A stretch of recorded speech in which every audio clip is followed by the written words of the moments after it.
La secretaria de prensa de la Casa Blanca, Karine Jean-Pierre, responde preguntas de periodistas sobre la administración de Biden.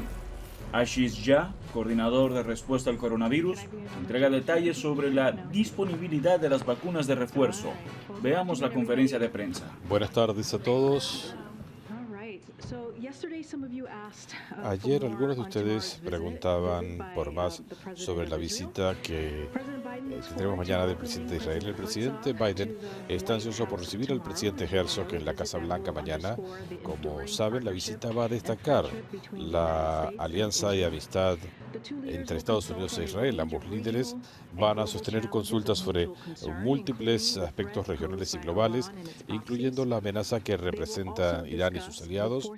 También discutirán la venidera conclusión del acuerdo para resolver el tema de la frontera marítima entre Israel y el Líbano, mediado por Estados Unidos. El presidente Biden también va a destacar su compromiso para promover la paz y la estabilidad en el Oriente Medio y más allá, profundizando la integración regional de Israel con el mundo árabe, y van a discutir formas de promover libertad, prosperidad y seguridad para Israel y los palestinos. Igualmente, quiero referirme a lo más reciente con relación a Brittney Griner. Nuestros corazones están con Brittney Griner, su esposa y su familia, amigos y familiares, frente a las terribles noticias llegadas hoy desde Rusia. Esto solamente destaca la urgencia de nuestros esfuerzos para traer a Brittney al país. El gobierno Biden sigue en contacto regular con representantes de la familia de Brittney y, como dijo el asesor de Seguridad Nacional Jake Sullivan esta mañana, el gobierno sigue interactuando con Rusia por múltiples canales para instarlos a responder a nuestros esfuerzos de negociar una resolución a esto. También vamos a seguir apoyando y promoviendo la liberación de otros estadounidenses detenidos en Rusia, incluyendo Paul Whelan. Fundamentalmente pensamos que Rusia debe negociar de buena fe.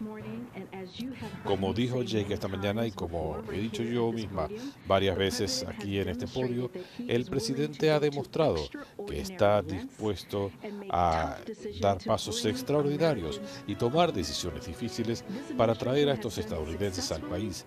Este gobierno lo ha hecho exitosamente antes y va a seguir trabajando para hacerlo una vez más, para traer a Brittney al país. Más temprano, el presidente rindió homenaje al ex secretario de Defensa Ash Carter. El presidente recordó el intelecto del secretario Carter y su énfasis en la ventaja tecnológica para las Fuerzas Armadas de Estados Unidos y su dedicación a los hombres y mujeres de la mayor fuerza de combate en la historia del mundo.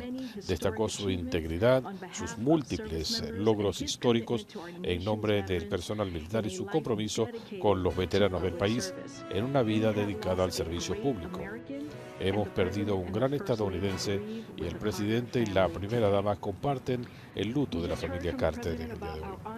Escucharon al presidente sobre nuestra continua lucha contra el COVID y la importancia de recibir los refuerzos actualizados antes de las fiestas.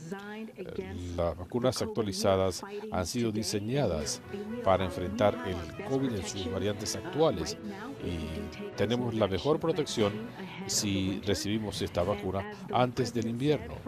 Y como dijo el presidente, para la mayoría de nosotros, esta es una protección que vamos a recibir cada año, como hacemos con la influenza. Dicho eso, como pueden ver aquí a mi derecha está el coordinador de la respuesta de la Casa Blanca al COVID, el Dr. Jha, y él les va a hablar más de esto y va a responder algunas preguntas. Dr. Jha.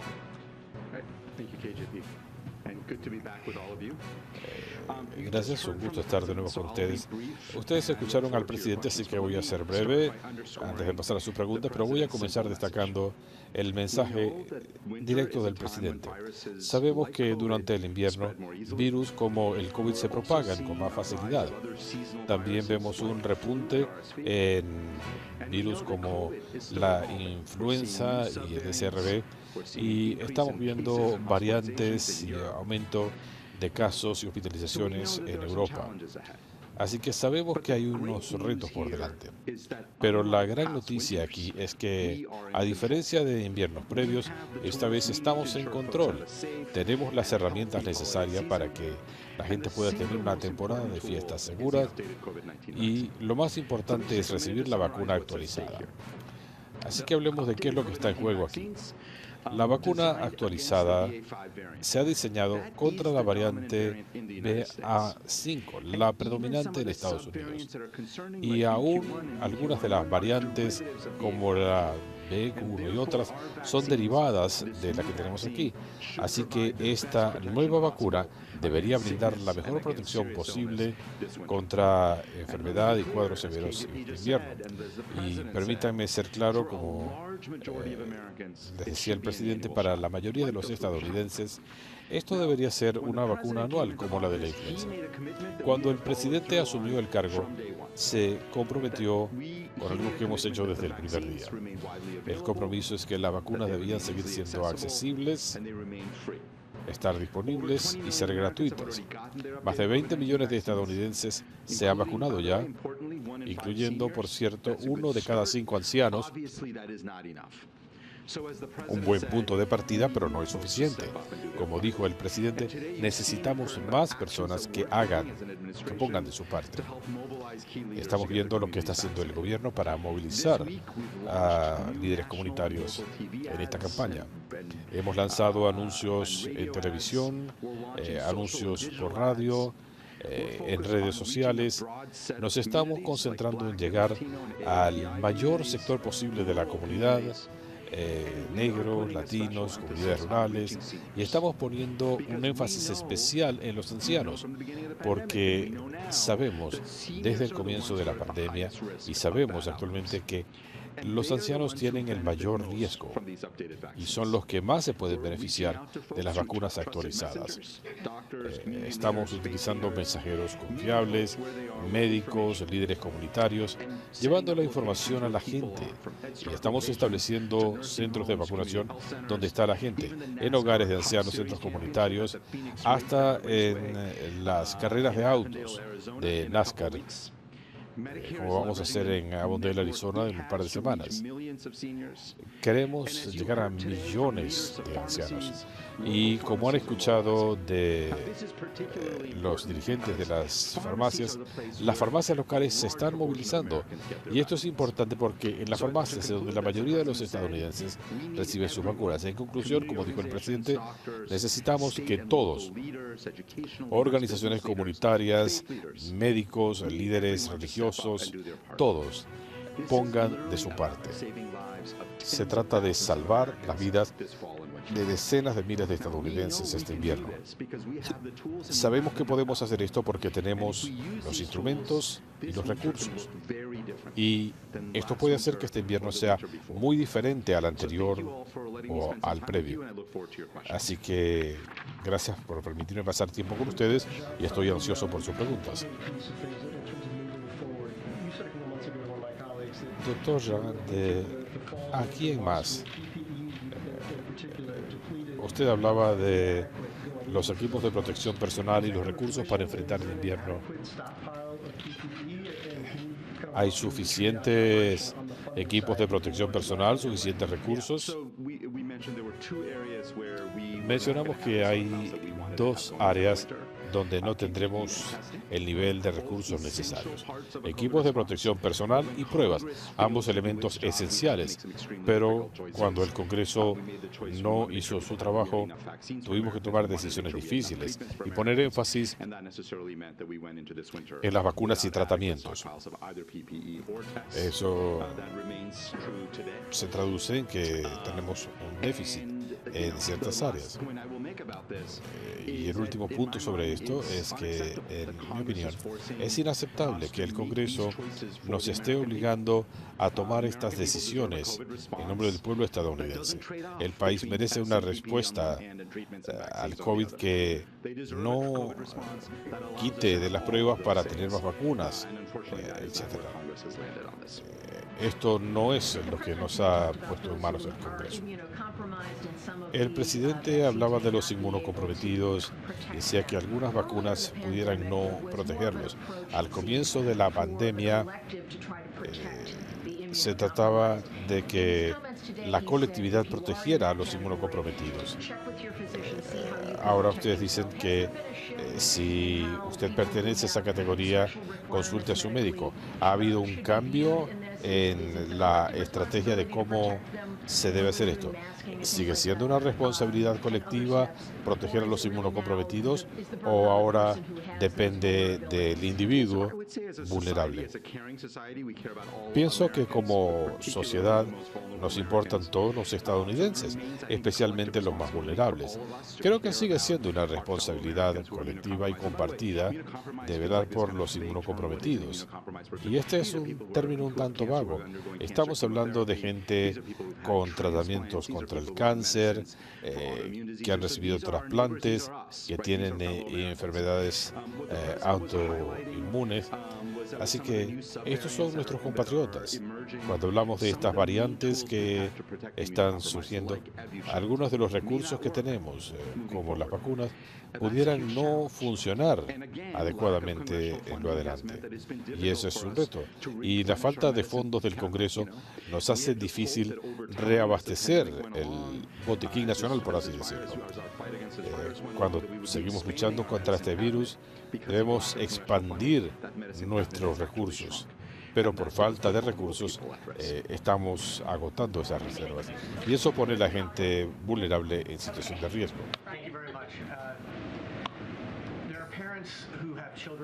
Hay padres cuyos hijos están pasando por el COVID prolongado y al parecer sienten que los médicos no saben cómo lidiar con estas situaciones. ¿Qué están haciendo ustedes para educar a los médicos del país para que los padres tengan más recursos? Excelente pregunta y es un problema real. El COVID prolongado es algo que reconocimos tempranamente. Hemos hablado en términos generales de esto. Voy a ser más específico. En abril, el presidente nos encomendó concertar una respuesta integral del gobierno.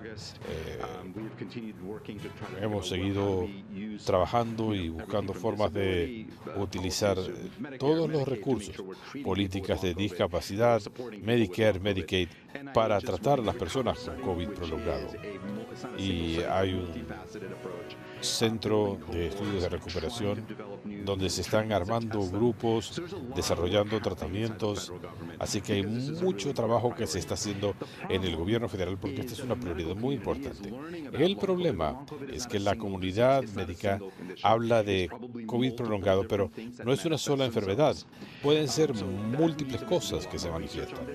Eso significa que tenemos que investigar más, tenemos que reunirnos y buscar darle más información a los médicos, tenemos que reunirnos aquí con los presidentes de las sociedades médicas cuando hablamos de elementos clave que hay que darle a los médicos y a los enfermeros. Estamos hablando del COVID prolongado, así que hay toda una serie de recursos y de gestiones que se están haciendo, especialmente con los médicos, pero tenemos que generar la evidencia y la ciencia para hacer un mejor trabajo protegiendo a los pacientes.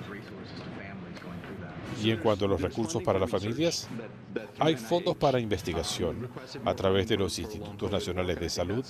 Pedimos más recursos para esto y creo que sería importante que el Congreso respondiera positivamente.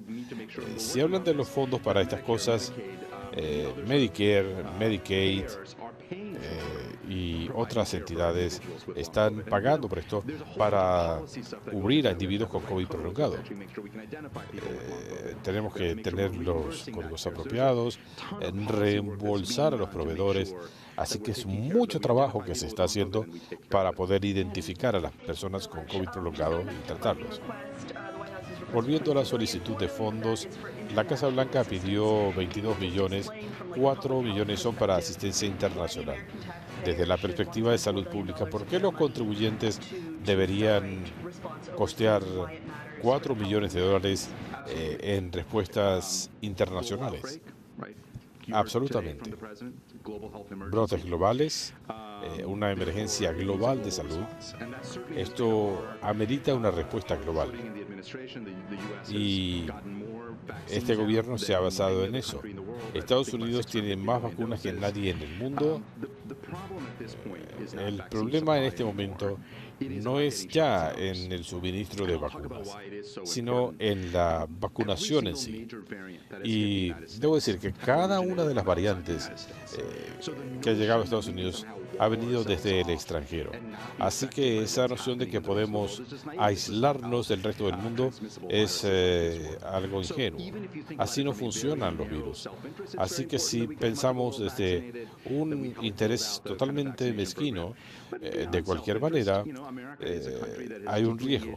Pero aparte de eso, nuestro país interactúa con el resto del mundo. El presidente ha encabezado este esfuerzo, así que por múltiples razones el país tiene que seguir a la vanguardia.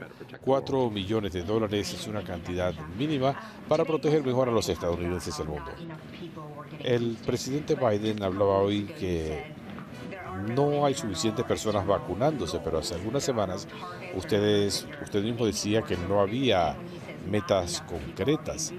¿Qué significa cuando se dice que no hay suficientes personas recibiendo el refuerzo? ¿Y puede usted decirnos si hay alguna parte del país que se esté viendo en aprietos en la lucha contra el COVID y por qué? Como dijimos hace unas semanas, mire, creo que el mensaje del presidente es que quiere que más personas se vacunen. Todos queremos lo mismo y no es porque no estemos llegando a un nivel particular, sino porque esperamos que el país en su mayoría esté vacunado. Si ustedes van al portal de los Centros para el Control de Enfermedades, pueden ver las estadísticas. Tenemos que seguir trabajando para mejorar la cifra de vacunación en todo el país. En cuanto a acceso, 95% de los estadounidenses viven en un radio de 5 millas de algún centro de vacunación. Así que tendremos 70,000 centros de vacunación para el final del mes. Así que logísticamente hay una zona de ventaja. Por supuesto que hay zonas rurales donde tenemos clínicas móviles, pero seguimos mejorando la vacunación en todas partes. En cuanto al Paxlovid, ¿cuándo creen que el gobierno agotaría todas sus dosis? Casi 8 millones de dosis se han distribuido ya entre las farmacias. Ya se han distribuido millones y se están reponiendo. Creo que tenemos suficiente Paxlovid para esta temporada de invierno. No pensamos que las reservas se agoten en el corto plazo. Como vimos hoy, el presidente Biden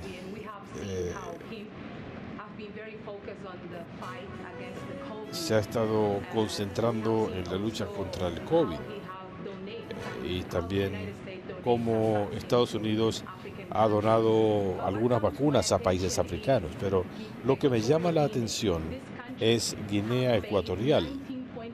Este país que pagó una fortuna a Estados Unidos para recibir vacunas modernas, pero al día de hoy no se recibió la primera dosis.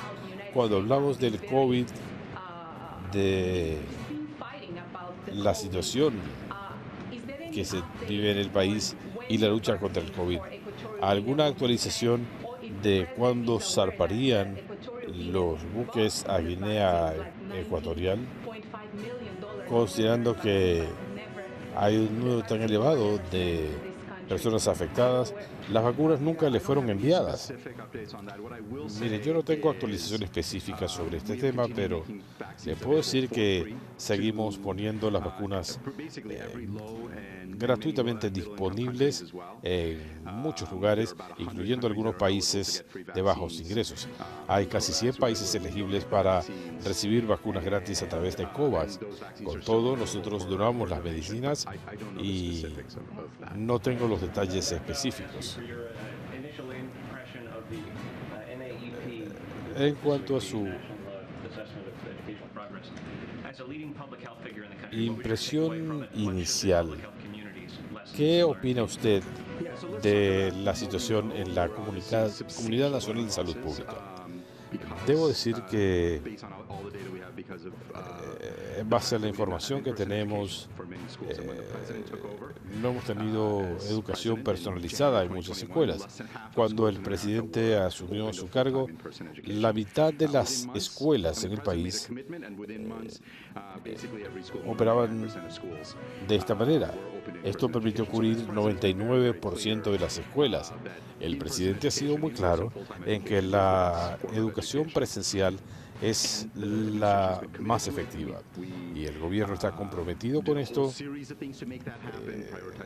Hemos dado una serie de pasos que hay que dar. Así que la lección número 1 es mantener con vida a la gente, y el presidente ha demostrado este esfuerzo. Todo es importante, por supuesto. Tenemos que ayudar a los chicos a volver a normalizar su desempeño, que se vio afectado por la falta de clases presenciales. Tenemos que tener programas después de la escuela y todas las cosas que los expertos en educación han recomendado. Yo no soy un experto en la materia.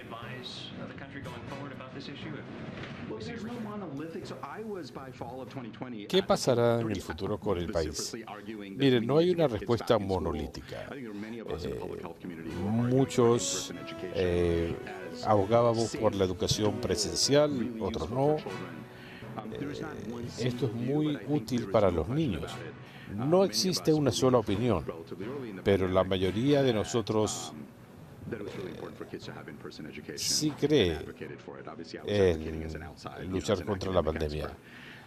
Yo, como experto académico, estuve haciendo campaña en este sentido, y el presidente ha sido muy claro desde su primer día en el cargo. Cuando hablamos de Halloween y la época de máxima efectividad de la prensa, de la vacuna destacada por la prensa, ¿creen ustedes que Halloween debería ser la fecha de referencia para vacunarse? Miren, no es una fecha mágica. Lo mencionaba porque pensaba en el hecho de que muchas familias se reúnen con las familias para el Día de Acción de Gracias, y si la fiesta es 3 o 4 semanas más tarde, bueno, si no se pudieron vacunar para Halloween y lo hacen a comienzos de noviembre, también es buena idea. Hemos enfatizado mucho, no es que hayamos esperado hasta ahora. Por supuesto, hoy el presidente se vacunó porque lo permitía su agenda. Así que hoy fue el día para hacerlo.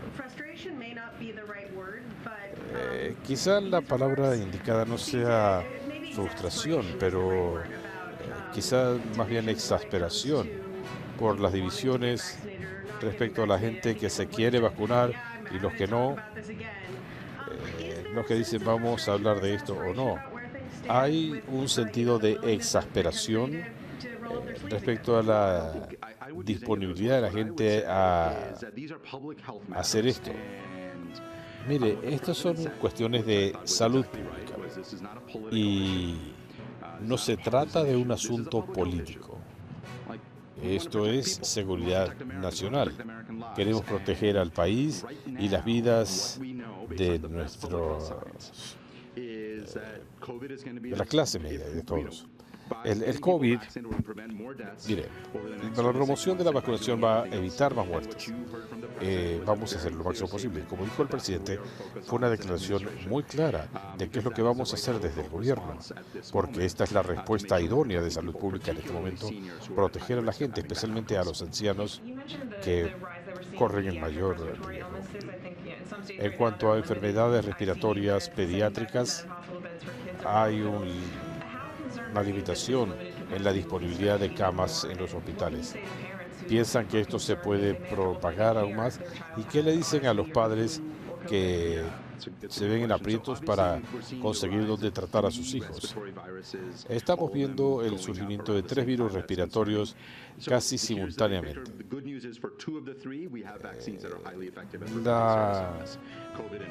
Lo que le puedo decir es que tenemos recursos para prevenir cuadros graves. Lo primero, la recomendación es vacunar a los chicos. Eso despeja muchos problemas. Esto genera capacidad en el sistema del cuidado de la salud. Es un beneficio general. En el RSV, este es un virus que ha existido desde hace mucho. En circunstancias normales, el 90% de los chicos han pasado por este virus antes de los 2 años. Al resultado de la pandemia, algunas vías de propagación se vieron interrumpidas, pero mi recomendación es no desistan, eviten contacto con sus chicos si están enfermos. A diferencia del COVID, en el caso del RSV hay un factor de influencia ambiental, superficies tocadas y cosas así. Falta mucho tiempo para controlar el virus y nuevamente lo que estamos realmente haciendo es rastreando datos de hospitales pediátricos y otros para asegurarnos que todos los chicos del país reciban el cuidado que necesitan. Doctor Shah, ¿sería más apropiado decir que la pandemia ha entrado en una nueva fase? El presidente se refirió a esto hace un par de semanas, pero lo que él decía no parece consistente con lo que usted describe. El presidente dijo que el COVID no ha desaparecido y que vamos a seguir luchando. Lo que describió el presidente hoy fue que el COVID sigue matando a cientos de estadounidenses cada día. Es la principal causa de muertes en el país. Y pudiera ser también un recurso de prevención. Seguirá siendo un reto sustancial. Estamos trabajando contra el COVID todos los días. Y el presidente. Así que, sea cual sea la terminología que usemos, este sigue siendo un problema de alto nivel. Pero más allá de la terminología, pareciera que en el espectro político las opiniones son muy diversas. El presidente dijo que el COVID no ha terminado, que sigue siendo un problema, y es lo que hemos notado. Nuestro trabajo es seguir enfrentando el COVID para que la gente no se enferme o se muera. El presidente o la primera dama han experimentado efectos prolongados del COVID. ¿Cómo le está yendo desde su recuperación? Y quisiera insistir en que en India el presidente decía que el COVID es 100% prevenible. Si se hubiera puesto pandemias al comenzar la pandemia, se habría notado diferente. Entonces, ¿quién empoderó a quién? Creo que les está yendo muy bien, pero no les he preguntado. Creo que no haya síntomas persistentes. Nuevamente, yo no soy su médico personal y no he preguntado directamente. Pero parece que le está yendo bien. En cuanto a lo que dijo el presidente en el marco de la prevención, esto es lo que sabemos. Según estudios de larga data, si usted actualiza sus vacunas y se hace las pruebas y si consume el Paxlovid si lo necesita, podemos ver que las personas que son vulnerables se pueden vacunar. El número es muy bajo. No recuerdo las palabras exactas del presidente, pero esto es prevenible. Y nuevamente, esto es sorprendente, todo el progreso que se ha logrado en una pandemia, cuando teníamos un virus que estaba matando miles de personas cada día. Ahora hemos llegado al punto en que si la gente utiliza las herramientas que hemos proporcionado, podemos reducir la brecha casi a cero.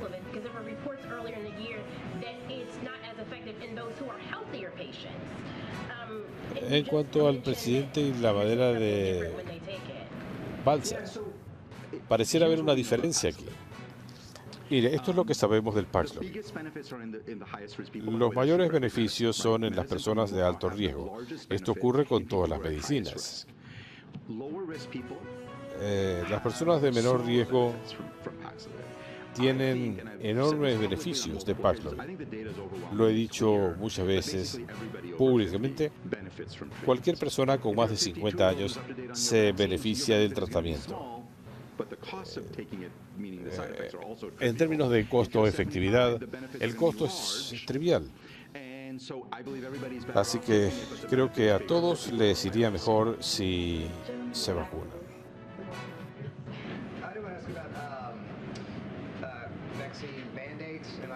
En cuanto a las órdenes de vacunación, los distritos escolares están exigiendo las vacunas, las Fuerzas Armadas igualmente. Sí, pensamos que esta es una decisión local de los funcionarios escolares, las familias, etc. A eso me refería, pero a fin de cuentas, lo digo sin el otras políticas, creo que es extremadamente importante que esto se siga haciendo localmente. En cuanto a la función del personal militar, lo que ellos decidan hacer será cónsono a su nivel de preparación. El secretario de Defensa ya lo ha anunciado. Creo que estas decisiones deben ser de las autoridades en su jurisdicción, porque hay muchos factores que inciden aquí, incluyendo la posición de la comunidad, lo que la gente desea. Yo no soy un funcionario local y no me compete esa decisión, así que no le puedo dar una opinión sobre este cuadro, pero la clave es que la decisión debe ser local.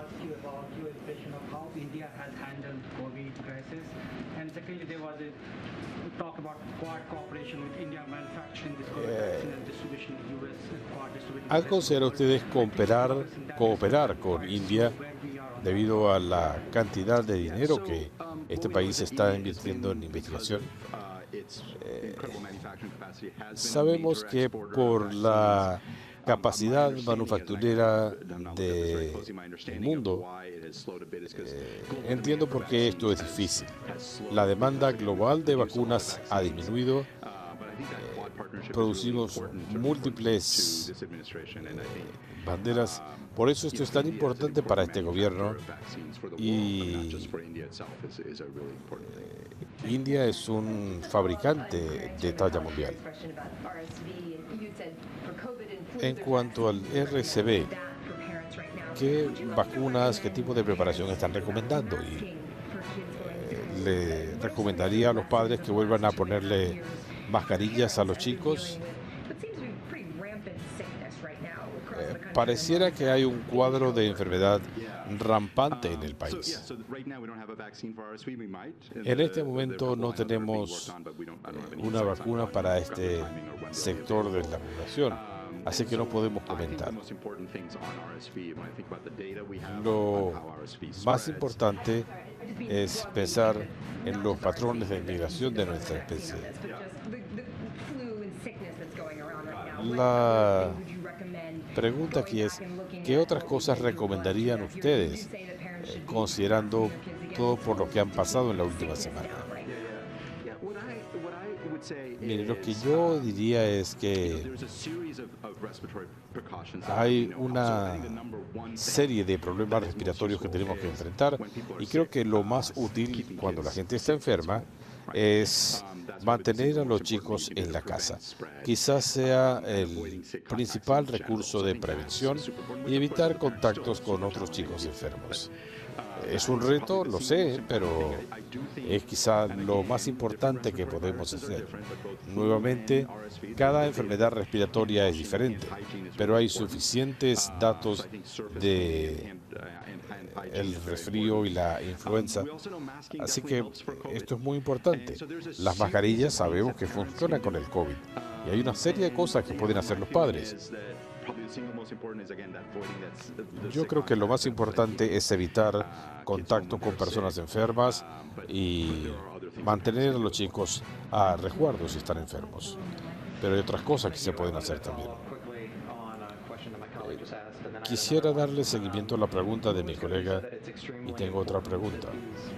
Usted dice que es sumamente importante que estas decisiones de vacunación se tomen en el ámbito local. ¿Considera el presidente que es prudente que estados como Kansas o Florida dejen esta decisión en manos de los padres? ¿O la Casa Blanca actúe de otra manera? Mire, creo que en cuanto a las vacunas en general para los chicos en edad escolar, entiendo que la decisión siempre ha sido local. En eso se basan estas decisiones. Por supuesto, hay que hablar con los padres, con las familias, entender sus puntos de vista.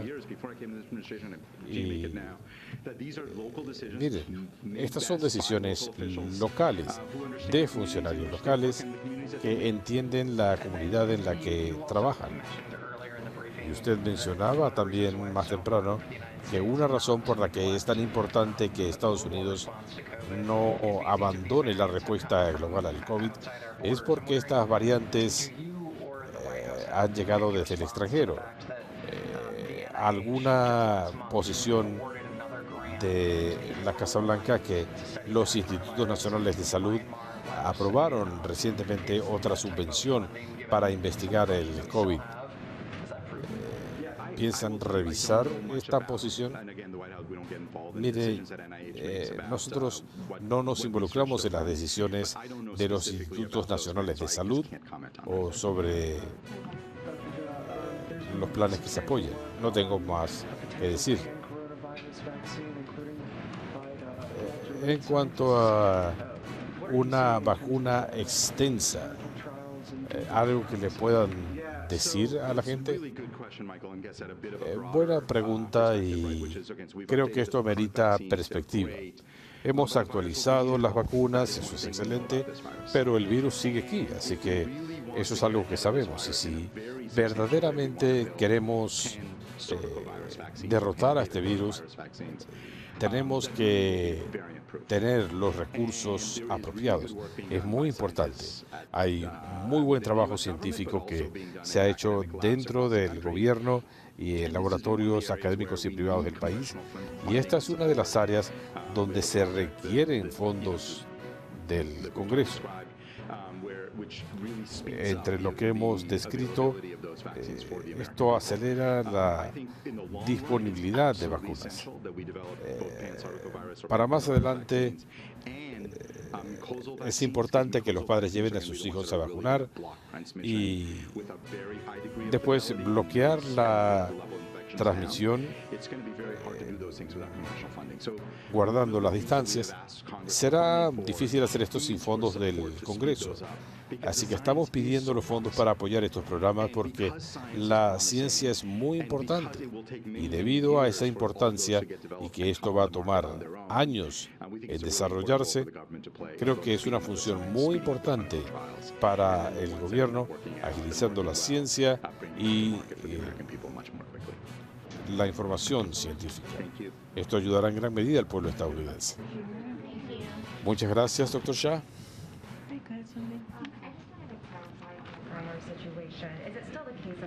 Una aclaratoria. ¿Los rusos siguen sin responder a la oferta? El presidente dijo que estamos en comunicación constante por múltiples canales, como decía al comienzo. Así que, mire, como he dicho muchas veces antes, para nosotros esta es una prioridad y lo va a seguir siendo. Pero también he dicho que necesitamos que Rusia venga a negociar de buena fe, ya que no hay una respuesta. Han cambiado o han considerado cambiar de canal. Mire, podemos decir que hemos estado en contacto, que las líneas de comunicación siguen abiertas. Yo no voy a negociar desde aquí, criticar al público o al mismo presentador. Es importante que Brittney Griner y Paul Whelan deben estar de vuelta en el país y se espera que el presidente haga lo posible para traerlos de vuelta a casa. Una pregunta que le hicieron la semana pasada. Se le ha informado a la Casa Blanca el caso de un infante de marina desaparecido de su familia. Obviamente, la pareja ha confirmado que va a tomar custodia del niño. ¿Alguna reacción? Sí, eso me lo preguntaron en el avión, fue el viernes. Si tuviéramos una actualización aquí, nos preocupa el bienestar de la sombra. Como saben, muchas veces esto se cuelga para desviar la atención. Puedo hablar de situaciones que involucran a menores en Estados Unidos. Se ha requerido de un vasto estudio para juntar a niños con personas en Pakistán. Es importante dejar esto en claro ante las autoridades pertinentes.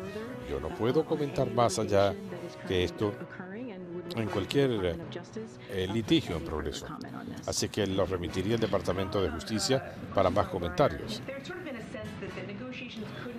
Hay la percepción que las negociaciones no pueden entrar a la siguiente fase hasta que el proceso sea decidido. Mire, hemos sido muy claros sobre esto. No vamos a negociar públicamente. Sí, ha habido decepciones, pero no es una sorpresa. Lo hemos dicho en muchas ocasiones. Estos procedimientos son muy importantes para el presidente, para Jake Sullivan, para el equipo de gobierno.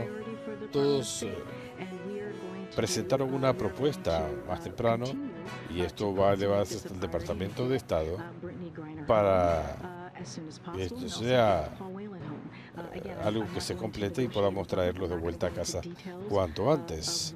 Yo no voy a negociar públicamente ni voy a dar detalles, pero nuevamente esta es una situación en la que necesitamos que Rusia comience a negociar de buena fe. El presidente decía que si Rusia usara una bomba sucia, enfrentaría un peligro Suárez. Su respuesta: el presidente ha dicho esto muchas veces. Él lo reiteró hoy que sería un error dejar tranquilo a Rusia hasta que pueda provocar consecuencias. En cuanto a la bomba sucia, estas alegaciones han circulado antes, lo mencionaban mis colegas en el Departamento de Estado, que Ucrania está preparada para usar un arma nuclear sucia en su territorio. Y lo tomamos en serio lo que dijo el presidente. El presidente lo dijo porque en el pasado hemos visto a Rusia usando estas alegaciones como un pretexto para una escalada. No sabemos si ese sea el caso hoy, pero nuevamente no hemos visto a Rusia haciendo preparativos. Yo lo dije ayer varias veces, pero por supuesto vamos a seguir dándole seguimiento muy de cerca a esta situación. Pero si Rusia lo hiciera, ¿cuál sería la respuesta de Estados Unidos? Hemos dejado muy en claro ante Rusia en conversaciones privadas cuáles serían las consecuencias. No lo voy a discutir desde aquí, pero nos hemos comunicado directamente con ellos. No me quiero adelantar a ninguna conversación o lo que sea que venga de Rusia. El ministro de Energía de Arabia Saudita decía que su país había madurado y hablaba de la disputa con Estados Unidos. ¿Alguna reacción de la Casa Blanca? Déjeme decirle un par de cosas. Esta es una relación forjada durante varias décadas, de manera bipartidista. El presidente va a pensar en el enfoque. Él va a consultar a miembros de ambos partidos y a los sauditas también, para asegurarnos que esta propuesta que aprobó la OPEP más se tomó para apoyar a Rusia. Esto no compensa los casos de lucro cesante, pero vamos a ver qué hace Arabia Saudita en las próximas semanas y nosotros daremos a conocer nuestras consultas cuanto antes, pero no vamos a comentar sobre nada específico. Creo que hemos sido muy claros.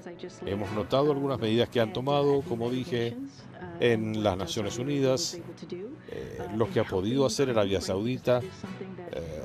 Esto también ha ayudado a Ucrania porque es muy importante. Lo pueden notar de nuestros aliados y otros. Los apoyamos en su lucha por su libertad, por su democracia. Esto lo vamos a plantear porque sabemos cuán importante que es esto en este momento. No voy a enfrascarme en un intercambio desde el podio sobre lo que alguien pudiera haber dicho en Arabia Saudita, etcétera, pero estoy hablando de la relación tal como la ve el presidente, como la veía hasta ahora y como la ve de aquí en más. Algunos republicanos han estado diciendo recientemente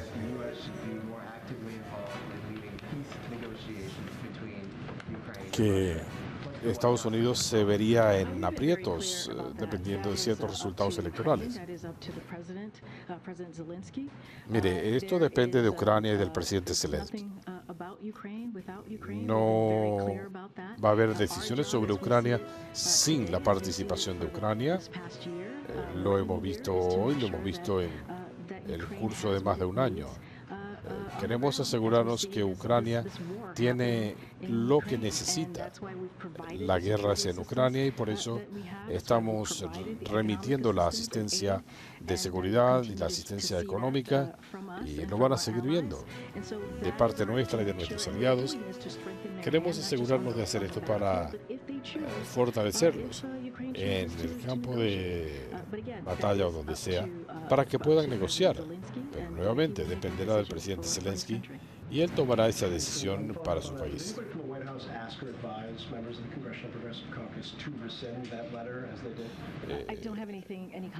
Yo no tengo comentarios que hacer sobre la carta. Nuevamente, nosotros agradecemos la posición bipartidista que ha asumido el Congreso en los 2 últimos años, los fondos bipartidistas que hemos conseguido, y el presidente también ha sido muy claro en que, y lo dijo recientemente, nuestro apoyo a Ucrania trasciende a Ucrania. Se trata de apoyar a Europa, asegurar que Putin no va a tener éxito con sus acciones brutales. Nuestro apoyo a Ucrania se mantendrá firme hasta que la guerra termine. Agradecemos el esfuerzo bipartidista, seguiremos en conversaciones con miembros del Congreso para seguir avanzando y para apoyar a Ucrania. No tengo más que decir sobre eso. Cuando le preguntaron al presidente sobre potenciales reveses,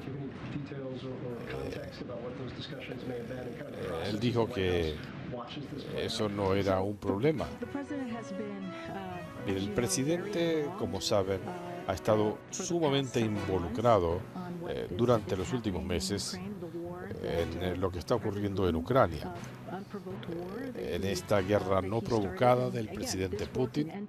Y nuevamente, si el presidente Putin decidiera cambiar de rumbo, lo podría hacer. El presidente es también nuestro comandante en jefe y él está en contacto regular con sus asesores de seguridad nacional. No voy a hablar de conversaciones privadas acá, pero ciertamente esta es una prioridad, ha sido una prioridad para el presidente durante meses y vamos a seguir apoyando a Ucrania hasta el final de la guerra.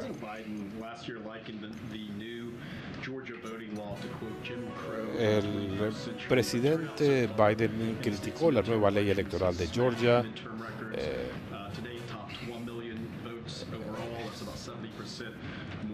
Estamos hablando de la concurrencia electoral. ¿Se equivocó el presidente Biden en su opinión sobre esta ley? Como saben, yo debo ser cuidadosa y no puedo discutir temas de política desde aquí, pero no puedo hablar de contiendas electorales o de lo que va a ocurrir en Georgia. El presidente ha sido muy claro en base a la gran mentira. Ha habido múltiples políticas antivotantes que ponen en entredicho el derecho fundamental de los estadounidenses a votar. Esto contradice nuestros valores más fundamentales, incluyendo el respeto a la ley y a la Constitución. Y en un sentido más amplio y más general, la supresión de votantes se sigue produciendo. Esto no tiene por qué ocurrir separadamente. Pero tengo que parar ahí para no adentrarme en el ángulo político. Pero algunas de estas leyes han tenido efectos de supresión de votos. Bueno, hemos visto lo que ha pasado en varios lugares del país, en iniciativas de supresión del voto. Pensamos que la gente debe tener el derecho fundamental del acceso a votar. Como saben, desde el comienzo de este gobierno, el presidente firmó una orden ejecutiva sobre lo que él podía hacer desde el gobierno federal para facilitar el voto para los estadounidenses. Lo hizo en el aniversario de la marcha Selma, donde participó John Lewis. Él actuó. Como saben, el presidente está muy a tono con esto, pero no voy a entrar en contiendas electorales específicas. Pero esto es algo que hemos visto en los últimos 2 años. El acceso al voto está siendo atacado. Pero pareciera que los votantes de Georgia de todos modos están encontrando la forma de ir a votar. No voy a entrar en aspectos específicos. En términos muy generales, puede haber supresión de voto y al mismo tiempo alta concurrencia de votantes. Volviendo a Brittany Griner, el presidente dijo que no tenía intención de reunirse con Putin en el G20. Pero en cuanto a la liberación de Griner, dijo que él podría reunirse con él. ¿Se ha propuesto una reunión entre ambos líderes? Él no tiene la intención de reunirse con el presidente Putin y esto no ha cambiado. Pero ¿por qué dejar que sea Putin el que diga hablemos de Griner? Hemos presentado una oferta sustancial y le hemos dicho a Rusia que venga a negociar de buena fe. Esa es una prioridad y lo hemos hecho poniendo en la mesa una oferta sustancial. No tengo una llamada a la que hace referencia o una posible reunión con Putin. ¿Considera el presidente que el COVID sigue siendo una emergencia nacional? Y él decía que era necesario que esto no se convirtiera en eso. Su respuesta pudiera sugerir que en este momento no es una emergencia nacional. Podemos seguir hablando de una emergencia nacional para justificar la condonación de deuda estudiantil. La condonación de deuda estudiantil, primero que nada, fue una decisión de los organismos pertinentes para darle alivio a los estadounidenses que lo necesitan. Intentamos por qué el presidente tomó esta medida. Cuando él asumió el cargo, había gente, estadounidenses, que estaban teniendo problemas para lidiar con las circunstancias económicas de la pandemia. Y el gobierno anterior manejó muy mal la reacción al COVID. ¿Cómo íbamos a superar el COVID? El gobierno anterior hizo un desastre aquí. Así que estamos pasando a una posición en la que se pueden reabrir las escuelas. Cuando el presidente está pensando en cómo superar esta fase de la pandemia, tenemos los préstamos estudiantiles. Hay gente que se está viendo en aprietos por la pandemia y él quería asegurarse que cuando se suspendiera la pausa se le diera un respiro a la gente. Y de allí viene todo esto. Una vez que se levante la pausa, todavía habrá gente en aprietos. Así que, debido a que esta es una fase diferente de la pandemia, como ha dicho el presidente, el COVID sigue siendo un problema. Y fue así como se llegó a la decisión de ofrecer este alivio a estadounidenses de clase media. Y recordemos que el 90% de los beneficiarios de este plan ganan menos de $75,000 al año. Todo esto cuenta cuando se está tratando de suspender una pausa, una moratoria, sabiendo que la pandemia ha tenido un impacto, que el COVID seguirá siendo un problema, sabiendo la situación de las familias de clase media del país. El presidente estaba tratando de asegurarse de que nadie se quedara atrás y de no olvidar a las familias de clase media. Mi pregunta es, ¿hay un mecanismo mejor para hacer esto? Ya que este programa está envuelto en un litigio. Dicen, bueno, esto no puede ser una emergencia nacional debido a otras medidas del gobierno. Yo no estoy de acuerdo con usted. Hay quienes se oponen al alivio de deuda estudiantil, que no le quieren dar a las familias trabajadoras más espacio.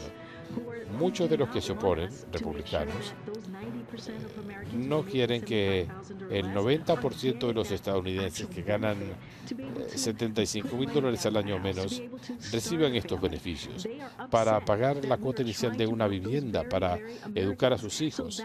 Les molesta esta situación. Es una cuestión meramente política.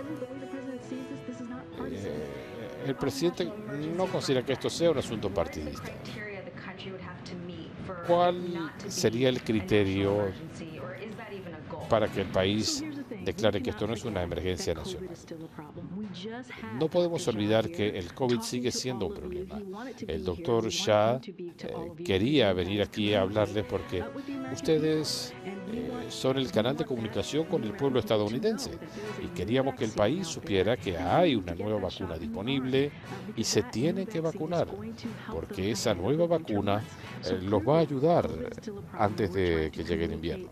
Ciertamente el COVID sigue siendo un problema y queremos comunicarle al país lo importante que es esto para seguir recibiendo la vacuna. Así que ustedes tuvieron al director de respuesta del COVID aquí hablándole al país. El presidente se vacunó ante la vista del país. Así que seguimos haciendo todo lo posible para que esto no sea un factor de perturbación. Y ha sido así gracias a la labor del presidente en los últimos meses. La semana pasada el presidente decía que sería irresponsable eliminar el tope de deuda pública. Algunos, como la secretaria Yellen, han dicho que esto pudiera o debiera ser considerado para que el Congreso pueda costear iniciativas ya aprobadas. ¿Está el presidente en desacuerdo con la secretaria del Tesoro? ¿Qué sería más irresponsable, eliminar el tope de la deuda o mantenerlo y comprometer el crédito del país? En cuanto a lo que dijo la secretaria Yellen, tendría que verlos en contexto para poder responder, pero debo decirle lo siguiente. El presidente opina que esto no debe ser parte de un fútbol político. A lo que le estamos respondiendo aquí, y la razón por la que estamos respondiendo, ustedes lo escucharon del presidente, él ha sido muy claro sobre el tope de la deuda, es porque los republicanos también han dicho muy claramente que si el Medicare y el Seguro Social no se ponen en un plan de revisión periódica, van a mantener al gobierno en rehenes con el tema del límite de la deuda.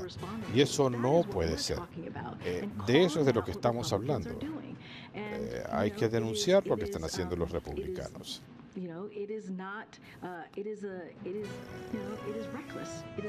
Es irresponsable, es un juego irresponsable con nuestra economía, y si lo hicieran sería catastrófico.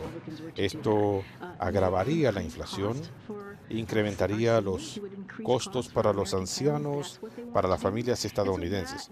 ¿Es eso lo que quieren? El presidente ha sido muy claro a este respecto, a no usar el tope de la deuda como una herramienta política. Los líderes del Congreso han dicho lo que quieren hacer en los próximos meses. Y en base a esta amenaza, ¿reconsideraría el presidente su posición para que esto no sea parte del juego político? El presidente ha sido muy claro. Él ha denunciado estas maniobras en el Congreso en cuanto al costo del cuidado de la salud, en cuanto a la economía, al Medicare, al Seguro Social.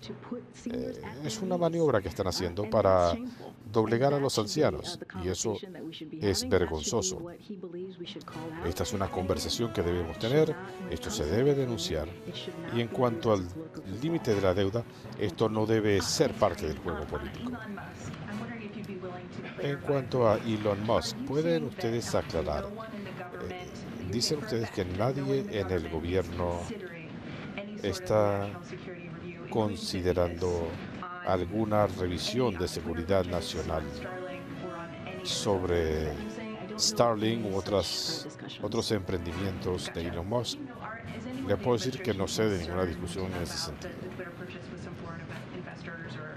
Y en cuanto a la adquisición de Twitter,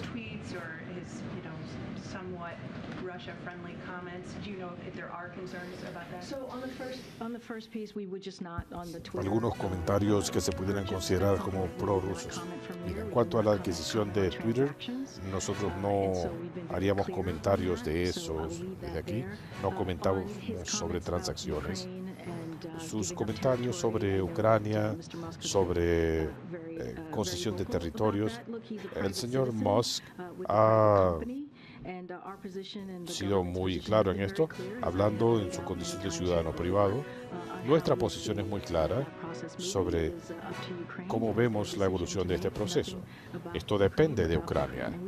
No se puede hacer nada respecto a Ucrania sin la participación de Ucrania. Jake Sullivan dijo en septiembre que habría una intensa gestión diplomática en la región frente a la emigración de Cuba, Venezuela y Nicaragua. ¿Alguna actualización del gobierno sobre esa gestión diplomática que se ofreció con esos países o la región? El 12 de octubre anunciamos un acuerdo al que llegamos con México para lidiar con la migración que vemos en el hemisferio occidental de venezolanos, nicaragüenses y cubanos que, como saben, están huyendo del comunismo. Y yo indicaba cuán efectivo ha sido esto para reducir el número especialmente de venezolanos que llegan a la frontera de Estados Unidos. Eso es resultado de la diplomacia que ha salido desde aquí. Y hemos tenido esta conversación con México, estamos viendo los efectos. No tengo nada que pueda yo decirles desde acá, pero esta fue una iniciativa muy importante para nosotros, para el pueblo estadounidense, el llegar a este acuerdo con México para ver cómo podíamos lidiar con esta situación de forma humanitaria, en el caso de los venezolanos que están huyendo del comunismo para venir a Estados Unidos. La Casa Blanca anticipaba una expansión del título 42, algo que ha sido criticado por muchos demócratas. Lo que hemos hecho en las últimas 2 semanas con ese acuerdo con México realmente ha sido beneficioso. Hemos visto que se han emprendido múltiples iniciativas, ha bajado considerablemente el número de venezolanos tratando de entrar por la frontera sur. Hay individuos que siguen siendo expulsados bajo el título 42 por orden de la Corte. Esta es una disposición de salud pública. Esto se mantiene, no ha cambiado, pero en el Departamento de Seguridad Nacional ha habido múltiples conversaciones con México para establecer un mecanismo organizado para que un número limitado de venezolanos venga a Estados Unidos. Esto es alentador gracias a las gestiones diplomáticas que hemos adelantado con México.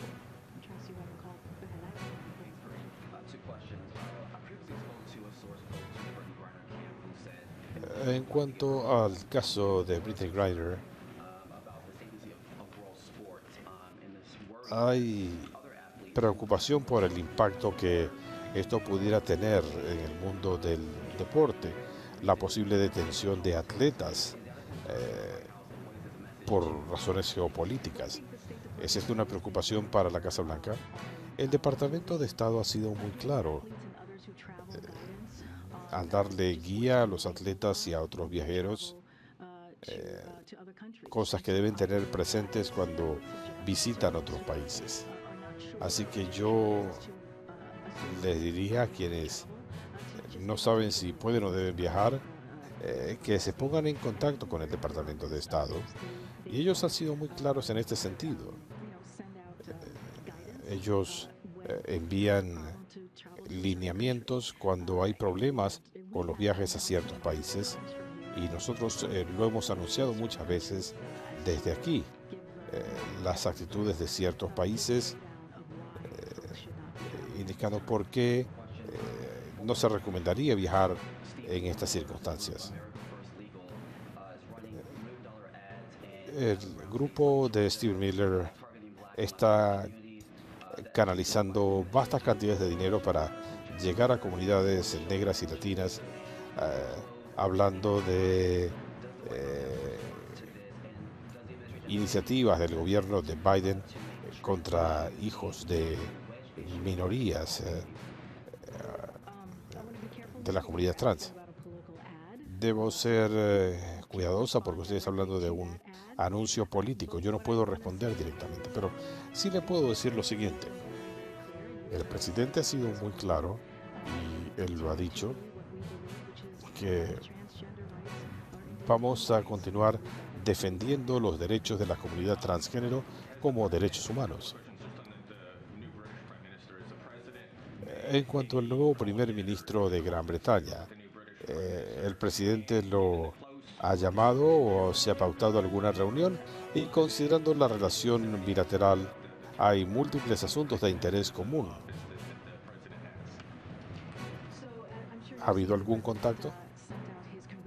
El presidente le envió sus felicitaciones al nuevo primer ministro esta mañana. El presidente Biden espera hablar esta tarde, o quizá ya habló con el primer ministro. Ciertamente les vamos a dar una sinopsis de la conversación una vez que se complete. Mire, quiero ser muy clara, esto me lo preguntaron ayer. Nuestra relación con el Reino Unido es una relación muy cercana, es una relación de larga data y, como ha dicho el presidente, estamos ansiosos por trabajar con el nuevo primer ministro. Gracias, los veo mañana.